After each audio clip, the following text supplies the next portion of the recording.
welcome or welcome back to my channel. If you're new here, I'm Liz Charlton and I post videos every single Wednesdays and Sundays, so please make sure you subscribe and turn the post notification bell on so you don't miss an upload from myself. So in today's video, I'm going to share a bit more with you guys as to how I add music to my videos and also how I create my thumbnails with just my iPhone. So if you've missed my previous upload where I talk about how I film and edit on my iPhone, then please be sure to check that video out after you check this one out, because they do go hands in hand. So I'm gonna start by telling you guys a little bit more as to how I find music, how I add them to InShot, which is the app that I mentioned in my previous video that I use to edit my videos. Now I'm currently upgraded and I'm using Final Cut Pro, so I'm just gonna tell you guys how I used to do it with the iPhone. So I used to use InShot, and how I find music is I will go on YouTube and type in non-copyright music. I'm gonna do a screen recording just so you guys can see exactly what I'm talking about. So you want to go on YouTube and you want to type in non-copyright free music to find your music. So non-copyright free, and whatever the type of music that you want, if you want lo-fi, if you want any type of music that you want, the vibe that you want, just type it in on YouTube or type in non-copyright free music at the end or at the beginning, wherever you want to put it. Normally I'll try and pick one with like less minutes as possible, just so it's easier for me to download on my phone, because Lord, when you're filming on the iPhone, storage is a problem. So you have to be careful on what you're downloading and what you're storing on the iPhone, because you're gonna need the space. One that I like to use is this guy called Lou Cameron, something like that. So let's type in non-copyright free lo-fi music, because I like to add lo-fi music to my video. I just like the vibe, it's really nice. And this guy here, Lou Crembo, he does really good music, so you guys can check out his channel if you want really good music. So if you click the video that you like, so we're gonna choose Biscuit, the one right here, and you can just listen to the music if you like this one or not. Then you can select share and also copy the link.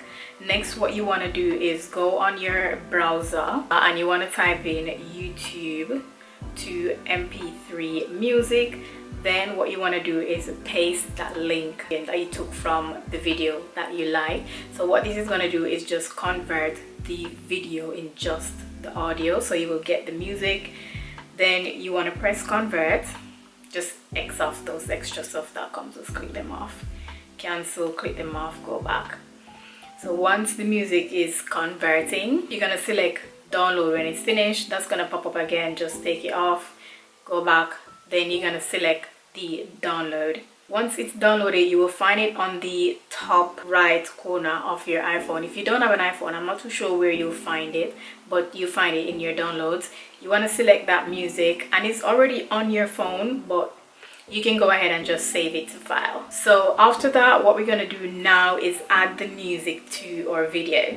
So I do have a video in InShot which I'm going to show you guys. This is the video that I'm meant to be editing for my IGTV. So we're just going to go on that video, and in InShot, what you want to do is select music and then select the plus track sign. Once you select the plus track, you want to select import. Go to files, and you want to type the name of that music that you've selected. So we're gonna choose this one, and you're just gonna add it to the video that you want. You can adjust the fade in by selecting the music volume, and then you fade it in just so you have like a nice seamless fade in, and where the video ends you can select a fade out as well.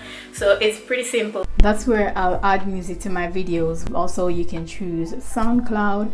That is a good place to get non-copyright free music as well. All you need to do after is make sure you read the description box of each video or each music that you want to share, on each music that you want to copy and add to your videos, and ensure that you follow the steps and add the credits to your description. That is the only thing that you need to do, is make sure that you credit the artist. So currently what I am doing now, I am taking my music from Thematic. Let's look on the correct name for that. I think it's called Thematic Sound. I'm gonna leave the name there, make sure I'm saying it saying that correctly. That's where I take my music from currently, and it is so easy to find music. They do have a free version and they also have a version that you have to pay for. Currently I have the free version. It works fine for me. I can find music that I want, so that is no problem at all. I recommend you guys try the free version first, and then if you like it, you can go ahead and get the version that you pay for, which is premium. You'll get a bit more music.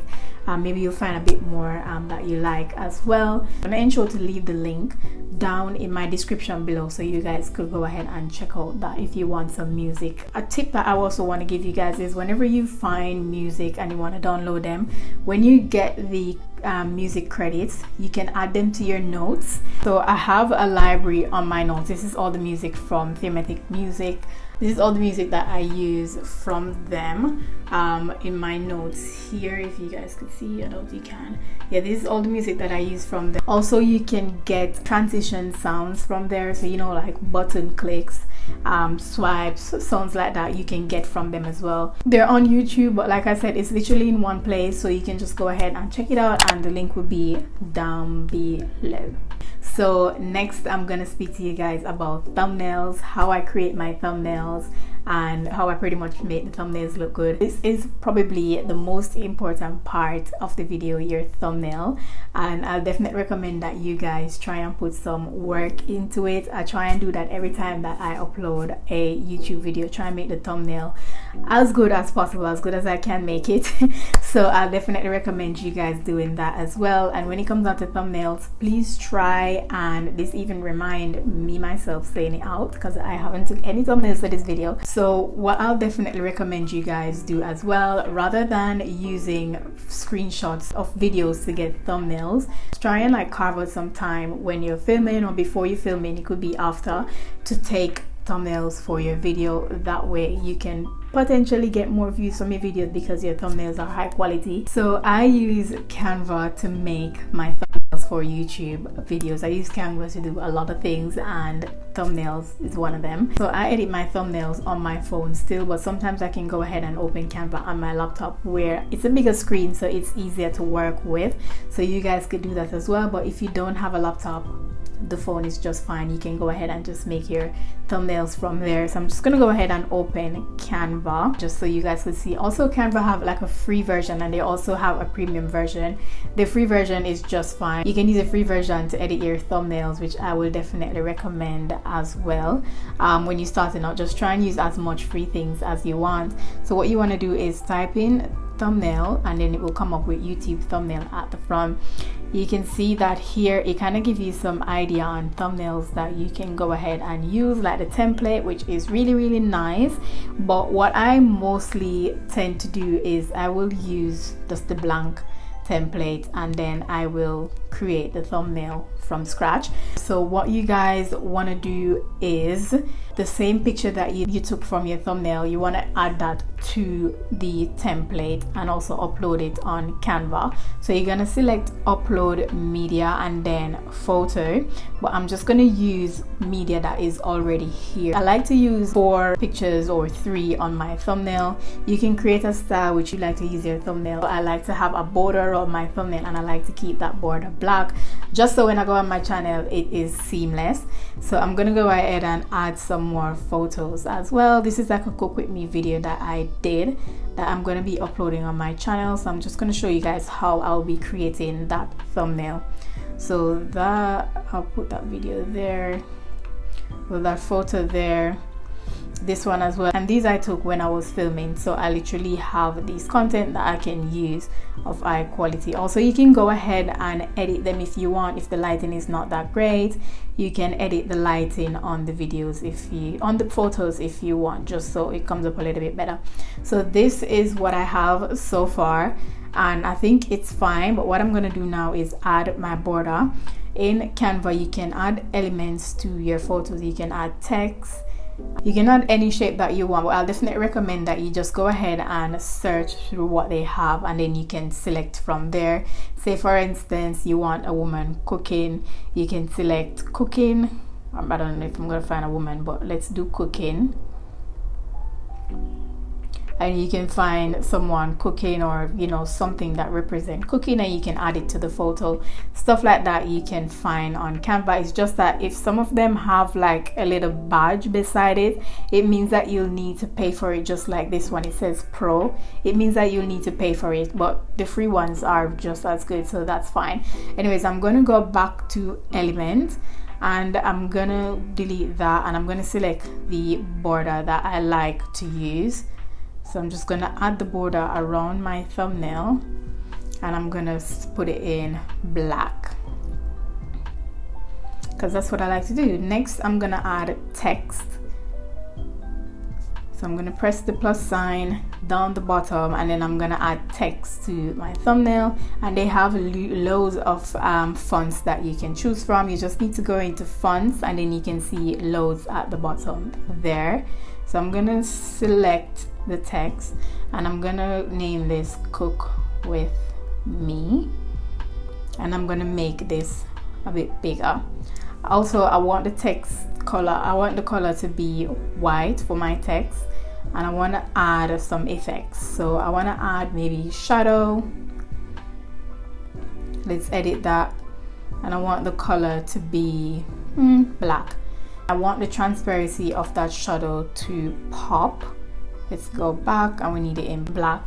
That means what this does is kind of make the text at the front pop a bit. So that is something that you guys could do. Try and like play around with it. Sometimes when I'm creating my thumbnails, the ideas literally just come to me, and make sure that your thumbnails match the type of videos that you're doing, because when you create a YouTube video, you want your audience to trust you.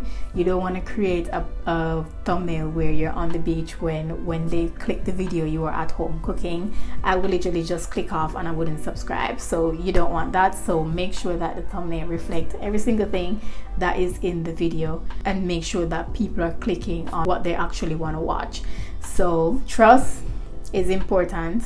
Don't do no clickbait. It literally doesn't work anymore on YouTube, so don't do it. If you guys have any more questions, please ensure to leave them down in the comment section below. And if you want me to create any other form of video, YouTube related or content creation related, make sure you guys leave them in the comment section as well. Also, don't forget to give this video a thumbs up and subscribe to my channel if you haven't already, and I'll catch you guys in my next one. Bye.